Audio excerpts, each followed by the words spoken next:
Hey guys, it's Mitch. How's it going? We haven't looked at an issue of New Mutants in a while, but I've always wanted to get back to doing some of the early Liefeld issues of that. And I'm kind of reaching the point where I have to get a few in before the Extinction Agenda starts over an Uncanny X-Men. Otherwise, I'm going to have to double back after that, and that's not going to work in my head. Might as well do it now. So we're going to take a look today at New Mutants number 93. This is the first meeting between Wolverine and Cable. I'm sure they will have a frank and nuanced discussion. So we are skipping over a couple of issues since the last issue of New Mutants that I covered. That would have been issue number 89. We're not really skipping over anything important, though, as far as I can tell. There's a whole bunch of training going on because I think Rob Liefeld is doing this at least partially Marvel method. And Bob Harris is the editor-in-chief on this, so he's just going to keep pumping Liefeld's tires until Liefeld becomes comfortable with just kicking Louis Simonson off the book. So yeah, a bunch of training. There was a bit in this one here, number 91, where Cable and some of the New Mutants went down into the sewers to go and deal with the Morlocks. Sabretooth was down there, as illustrated in this cover that Rob Liefeld ripped off of an issue of ROM. It is a little funny that, this is the 6th cover that Rob Liefeld has drawn for New Mutants, and 3 of them he's ripped off from other sources. The other ones have been boring bullshit, like this cover to New Mutants number 90. I'm going to try not to rip too vehemently on Liefeld in this one. You know, it's a lot easier to get pissed at the way Rob Liefeld draws these days, where he should theoretically have built up skills over the last 30 years, and it seems like he kind of reached an apex in 2003, and then the wheels started falling off, and he just started losing skills again. And, now we're at a point in 2026 where he draws less interesting than he ever has, except for maybe the Captain America Heroes Reborn era. That was a whole new low. Now, that isn't to say that we're not going to rip on the art in this, because of course we are. I mean, there's plenty of examples that Rob Liefeld at this time couldn't draw. Had no idea of the basic fundamentals, couldn't even come up with cool shots that look solid. There's 15 things wrong with any particular drawing you want to look at for Rob Liefeld, and that's the ones that he didn't trace off of something else. You can usually find a few examples in any given issue of drawings that he's traced off of something else. Now, that being said, we can look at the cover here. That's a pretty good cover as far as Rob Liefeld goes. I mean, of course it is. This is the last of the New Mutants covers that Todd McFarlane was going to ink over Rob Liefeld's pencils. And I've said before, Todd McFarlane inking Rob is probably the best Rob was ever going to look. And I mean, there's some telltale Toddisms in here. There's, the pompadour hair, naturally.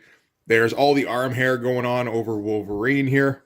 There's all the folds in Cable's jeans, as well as the big cartoon Flintstone fingers. One thing I'm wondering about is why didn't Todd black in Wolverine's crotch? It looks like he's merging with Cable from the crotch. This arm looks okay, some fun musculature, some fun shadows. Again, I think that's largely down to Todd. This arm looks heavily dislocated, but whatever. And we get the signature shit Liefeld claws when he's drawing Wolverine, where he just draws straight up rulers coming out of Wolverine's knuckles.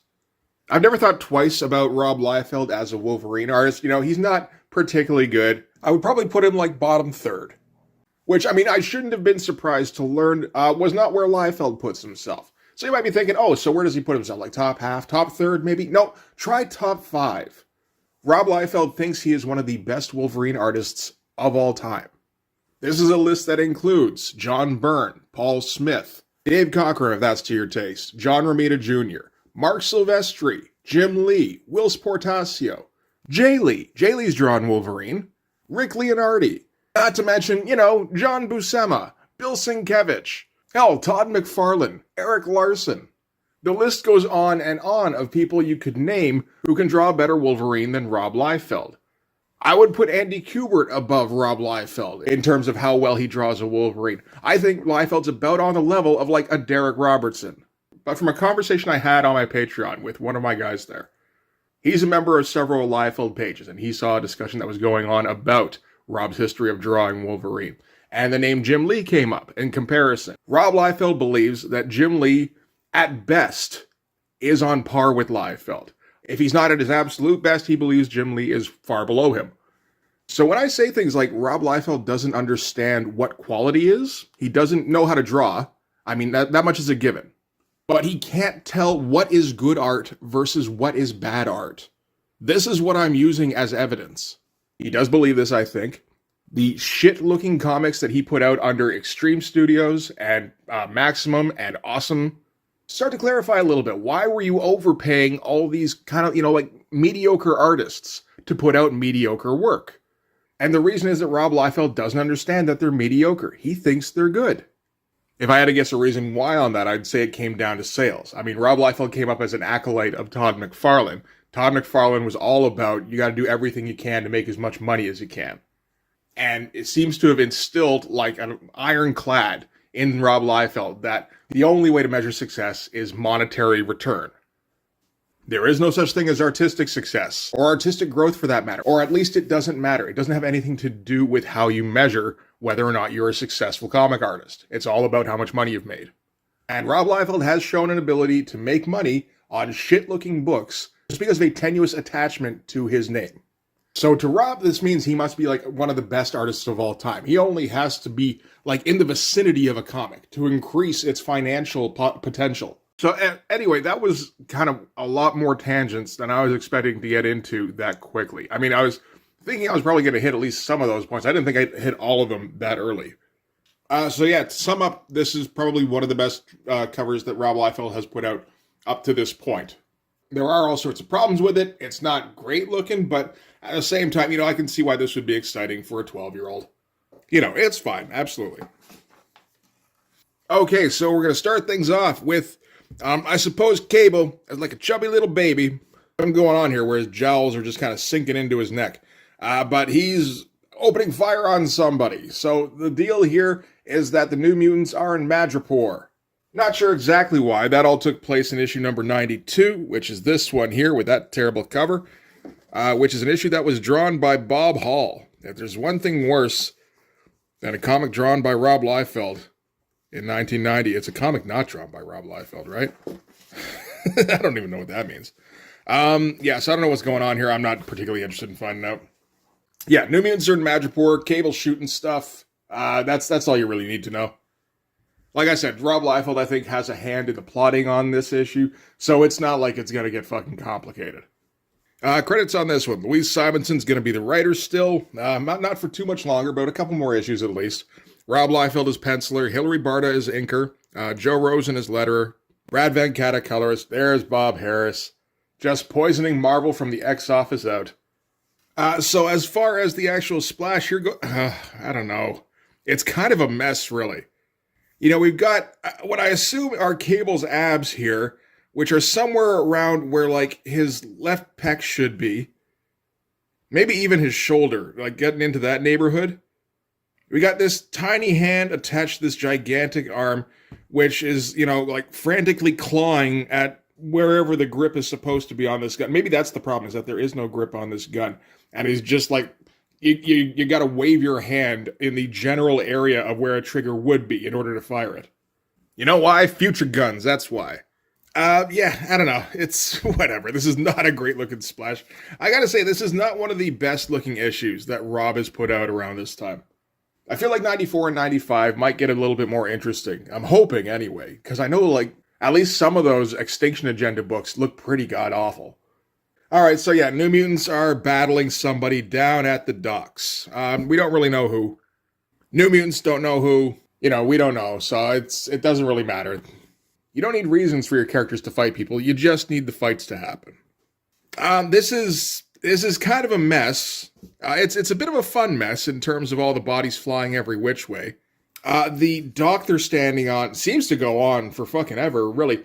It would be fine, I think, even with this horrible harbor in the background that doesn't look like much of anything, if it weren't for the boathouse here. This boathouse fucks everything up. Like, it makes this pier look like it's like 800 feet long. And with the angle we've got on the boathouse here, the horizon should be like down by Richter's shoulder here, theoretically. But it ain't. It's up over the boathouse, which means, I guess, that there's a tidal wave coming in, and it's bearing a city towards us. Okay, so maybe I spoke too soon when I said I'm going to try not to rip on Rob too much. It's a little bit difficult when he just doesn't have anything even remotely resembling fundamentals down. The figures are all kind of fun, even if they don't really work in like 3D space the way that Rob has set them up. Not quite, I think. I mean, it's actually kind of close, but there's a lot of overlapping that gets a little bit too close, and it doesn't necessarily make sense. Like, really, the layering is Boom Boom, then Richter, then Sunspot punching out this guy here, right? Then behind them, we've got Rain punching out this guy here. Then behind them, we've got Cannonball flying up and punching out this guy. Cannonball is larger than everybody down here except Boom Boom. That's not great. Like, it works a little bit better than I expected it to, which is still that it doesn't, but, it's a closer margin than I expected. So, okay, New Mutants are supposed to meet somebody from the Japanese embassy or something. Oh, man, look at that, the back of his head shrunk. That's terrible. That's a shame. And Sunfire flies in, so he's going to be the contact that the New Mutants were supposed to meet. Sunfire, of course, who has been an X-Men a whole bunch before this. Like, we could kind of try to keep track of what's going on in the dialogue. I don't really think it's relevant, though, because this is mostly Louise Simonson not really having much of a say about what's going on in the story. So she's just kind of having to fill space. I mean, she can do it better than guys like Eric Stevenson or Scott Lobdell, at least. But it's still, there's not a whole lot going on in this comic. Okay, anyway, more fighting. We're not trying too hard to come up with interesting panel designs, are we? Page designs. Got the same window frame set up 2 pages in a row, complete with a shot that Rob Liefeld ripped off of the Human Torch from John Byrne's Fantastic Four run. Everything else here, it's okay. It's nothing special. I guess the battle's over. As Sunfire touches down, is like, I was supposed to meet you guys. And the guys are like, yes, we were all supposed to meet. Good job. So the fact we got attacked seems to mean that we got somebody out there who's going to want to attack us. So next time we're going to have to be ready for more attacks. And Sunfire replies with, cool, perhaps they will not be prepared for our counterattack. Oh shit, see what I did there. Not much going on in these panels here. This is some pretty shitty stuff. Man, like, he has no idea how to draw anybody from the back, does he? Like, not even a guess. Like, this is not a human. This is like a gray alien. And Cable kind of not really sitting on anything in particular here. He's just kind of in a hover squat, and then there's tech kind of around his quads. That's kind of typical for Rob. He has no idea how to draw somebody sitting on, like, a thing. I'm sure there's evidence of him having drawn somebody sitting on a chair. I would have to see it to say for sure, though. Okay, from there, we're going to cut to General Coy. So General Coy is in command of the forces that just attacked the New Mutants, and he did so at the behest of Strife, who hasn't, I don't think, yet revealed himself to the New Mutants. So apparently this big old fight thing here at the beginning was sort of a warm-up round to kind of get a measure of what the New Mutants can do, so that he can send a couple of his Mutant Liberation Front guys out to fight them more. And this is at that time where, Rob Liefeld just refuses to draw eyes on anybody. Like, nobody on this page has eyes. Nobody on this page. I think you got to get, like, super close up before eyes start appearing on Liefeld characters. And nothing there.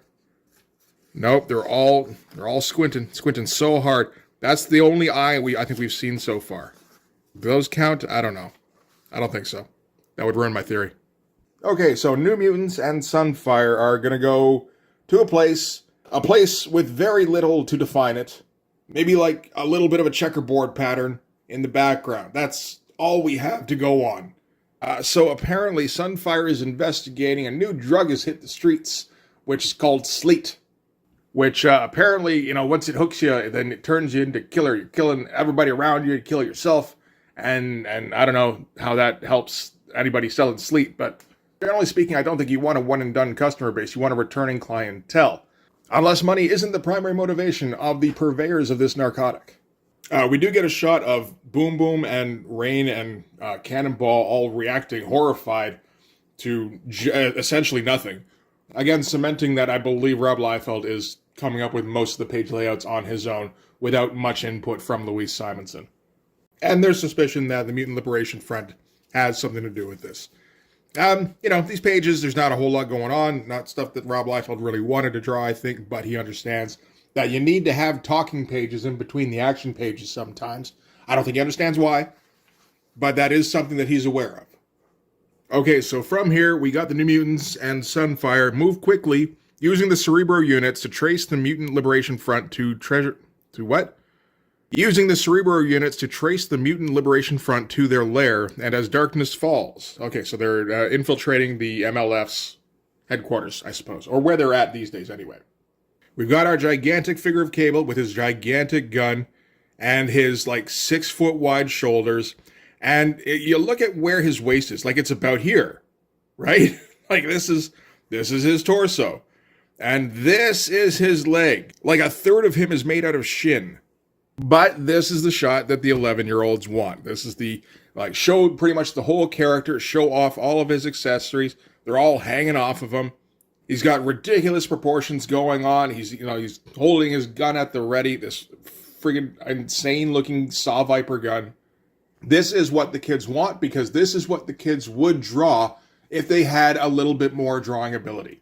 You know what? I know that Rob Norton does a tracing thing. I remember that Ed Piskor used to do it on Cartoonist Kayfabe. I never really tried it, but I think it would be fun with this figure, if we can see what it is here. So I'm going to have to turn the light directly on it here, and let's try to do this a little bit quickly.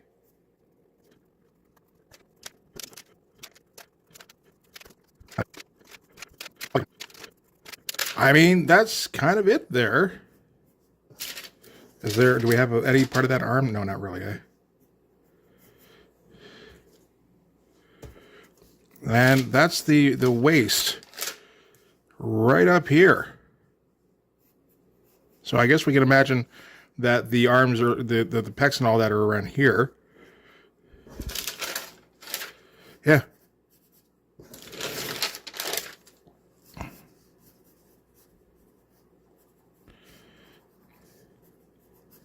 Okay, there's our Liefeld figure. Boy, you know what? I was completely wrong. Everything about this is so cool. In case you think I'm wrong. Yeah, no, those are the proportions. That's everything there. Yeah, that's some ridiculous looking shit. Okay. All right, so anyway, they're sneaking in to take out, I don't know, whoever the fuck they're trying to take out. I don't even think it's really the MLF they're looking for. It's whoever's running this sleep program and whoever attacked them on the docks. They think the MLF has something to do with it, and they do, but, this is all just kind of conjecture at this point. All right, so we're cutting between two units. We've got our stealth unit of Cable and Sunspot and Rain and Richter.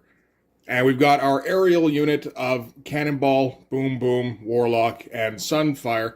Basically, they're not allowed anywhere near anything until the fireworks start. While they're making their way through something, Sunspot is quizzing Rain about why she's in a relationship with Richter. How come it came down to Richter? How come it was never, Cannonball or me? I think Richter is meant to be one of the newer members of the New Mutants. At least relatively. She does the whole, you guys are like brothers, and there's something different about Richter thing. And Sunspot has to drop it, and he's like, well, at least Rain seems to be kind of sticking up for herself a little bit now. She didn't used to do that shit. And, I mean, these faces here aren't too bad, really. These are some pretty Art Adams-looking faces. Rob's stealing that shit pretty much directly. And as the airborne unit is coming in, they get attacked by the Mutant Liberation Front. So we've got all the Japanese ones. We got Kamikaze and Dragoness and Sumo. I'm not sure if they're all Rob Liefeld creations. I'm pretty sure Sumo is. Oh, this one's... We're missing a staple in the middle of this book. Okay. So we gotta, we gotta go flying into action and shit. Apparently Kamikaze's deal is that he seems to be basically Cannonball, only when he impacts something, it explodes. So I suppose that's more effective? Good job, okay. Warlock gets knocked out of the sky, and Sumo does a Yokozuna splat on him. And I guess Boom Boom tries to get him off by throwing time bombs at him. This shot is ridiculous. This is the kind of thing where, if he knew just a little bit about perspective. I'm not great with perspective or anything. But the fact that he put Boom Boom's foot down here, because he drew this part here, then he drew Boom Boom over here, and that was just he didn't do an underdrawing, so that's just where the foot ended up. But because it's below Sumo here, it looks like she's closer to us than Sumo is, which means he's about 100 feet tall. At least there's some attempts at dramatic lighting here, just with I guess with the explosion here, you have to do something. I don't know how much of that is down to Hilary Barta. I think probably at least a little bit. You know, I think Liefeld understands that you should throw shadows on things sometimes. Again, I don't think he knows when to do that. I don't know. Warlock traps Kamikaze, but then they get hit by a paralysis ray, apparently, and they go crashing into the boathouse that they keep flying around. That kind of wavers in and out of perspective, like some kind of perspective oasis, you know. So it turns out this is down to Strife. Strife has arrived at the scene. What the fuck is going up with that cape? It's just kind of bulging out in every direction, isn't it? Anyway, so yeah, he's paralyzed Warlock and Cannonball, and he's gonna be basically, you know, like, join me or fucking something. I'll do something. It'll be so bad. He does confirm that he's the guy behind the new drug, the Sleet, and he's gonna poison all sorts of cities, because when he poisons the cities, then the world will have no choice but to bow down to him and do what he says to do. Otherwise, he will poison more of the cities. They would definitely not try to assassinate him or anything. Hey, you know, we got a pretty good large shot of Strife here. I do wonder if Rob Liefeld's starting to get a little sick of just how, like, involved he made Strife's costume. Because, like, Liefeld loves to design a guy with all sorts of accessories on him, right? Like, just, like, hanging off him every which way, looking like a Stephen Black character. It doesn't mean Rob Liefeld wants to keep track of all sorts of accessories on a character. I mean, by the time he's drawn a character like 5 times, it's usually down to just a jumpsuit. So many screen doors. Screen doors everywhere. I think we've had a screen door on every single page so far. Oh, this would be the first non-screen door pages. Undoubtedly. Again, we don't need to go back to confirm. We can just assume. So while Strife is doing his, you know, they will join us or die, we got Death Star thing. Cable and the stealth team are sneaking around other parts of the docks. I don't know what's going on here. Again, I think that tidal wave is still coming in to sweep them away. Cable notices somebody running around on the docks down below. Figures this is somebody associated with the Mutant Liberation Front. So he's going to leap down and confront him. And we get big old snick sound effect. So this is obviously Wolverine. We've got our confrontation. There's our all-time top 5 Wolverine. I mean, it looks honestly pretty close to what Eric Larson would do in Marvel Comics Presents. Although, again, with worse claws. Liefeld has no idea what to do with the claws, and he never has. Like, he's never really gotten any better at doing Wolverine's claws than these fucking rulers coming out. And Cable and Wolverine seem to know each other, so you figure, oh, okay, so maybe they're going to be buds. Well, that wouldn't make a whole lot of sense now, would it? Then Rob Liefeld couldn't draw a fight between the two. So this, again, all-time top 5 Wolverine. This one, right here, leaps at Cable in a shot very similar to the end of Youngblood number 4. At least for Cable's reaction here, you know, just the guy off to the side gasping in horror. But yeah, this Wolverine kind of blows, man. Like, it's fine. I guess it's fine. It's nothing special, that's for damn sure. And this is one of the earlier times that Rob Liefeld is drawing Wolverine. You know, like, for publication. It's not the first, because he did have a few pages in Marvel Comics Presents. But it's not like we can use that as an excuse for why, you know, like, this is the shitty looking Wolverine. So obviously this isn't the one that Rob Liefeld is referring to.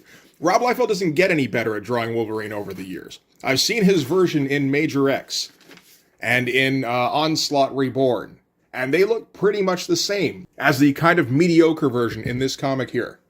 Again, not as good as guys like John Romita Jr. Oh, I forgot Alan Davis the first time through. But like Rick Leonardi, not even touching guys like Silvestri Buscema, Jim Lee. I would say Ron Lim draws a better looking Wolverine than Rob Liefeld does. And I mean, anybody who watched my videos on the Infinity Gauntlet, no, I'm not a huge Ron Lim fan by any means, but he can get the job done, as opposed to Rob.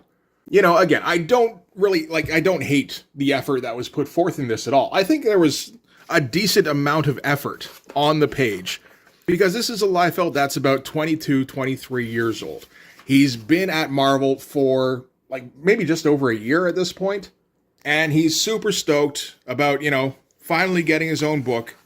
He's only on, like, the 6th issue of it. Like, I think he is trying as much as Rob can. So again, I'm not going to fault him on that. Like, some of these pages aren't even that bad. This is actually probably the best page in the entire issue. So yeah, like, I'm not going to say Rob Liefeld, you know, should have put in more effort back then. I don't think he needed to. I think he just needed more experience and he needed more knowledge, and he was never going to get those. And it's the fact that these days he defends everything he has ever done as though it's, it's great work. Like he's built up this body of work that deserves respect. It's like, are you fucking serious? Have you seen the quality of these pieces? Like, I don't know what the number of pages is that I would say are decent even. I don't think it's more than 10. And I think I've covered close to 50 issues drawn by Rob Liefeld. I'm not sure if it's that many exactly, but I think it's close anyway.